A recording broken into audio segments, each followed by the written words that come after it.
ஒருத்தர் ஃபேமஸ் ஆகணும், வைரல் ஆகணுன்ற நினப்பில் எடுத்த வீடியோனால இன்னொருத்தர் இறந்தே போயிட்டாருங்க. கேரளாவில் இந்த சம்பவம் நடந்திருக்கு. தீபக் அப்படின்றவர் பஸ்ஸில் பயணம் செஞ்சுருக்காரு. அப்போது ஒரு பொண்ணு வந்து ஒரு வீடியோ எடுத்திருக்காங்க. இவர் மேலே என்ன மாதிரி அந்த வீடியோவில் சொல்லப்பட்டிருக்குன்னா, பாலியல் துன்புறுத்தல் பண்ணார் அப்படின்னு. பட் வந்து இது வந்து நிரூபணம் ஆகப்படலை. பட் இதை கேட்ட அவர், இதை பார்த்த அவர், ஐயோ நாளைக்கு நமக்கு என்ன ஆகுமோ, நம்மளை இந்த சொசைட்டி எப்படி பார்க்குமோ, வேலை பார்க்குற இடத்துல என்ன சொல்லுவாங்களோன்னு நினச்சி அவர் தற்கொலை பண்ணி இறந்துட்டாருங்க. இதை சைக்காலஜியில் ஆன்டிசிபேட்டரி ஆன்சைட்டி அப்படின்னு சொல்லுவாங்க. ஸோ லைஃப்பில் இனிமேல் உங்களுக்கு ஒரு வீடியோ வருதுன்னா தயவுசெய்து ஃபஸ்ட்டு அதை வெரிஃபை பண்ணுங்கள். உண்மையிலே கரெக்டாக இருக்கா, இது கரெக்டான நியூஸா அப்படின்றத போய் பாருங்கள். நீங்கள் பெசாரில் கமெண்ட் பண்ணி திட்டி அதை வைரல் ஆக்கிடாதீங்க.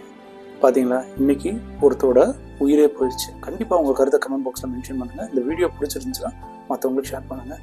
சைக்காலஜி பற்றி நிறையா தெரிஞ்சுக்கணும்னு வச்சுன்னா என்னை மறக்காம ஃபாலோ பண்ணுங்கள். Thank you so much.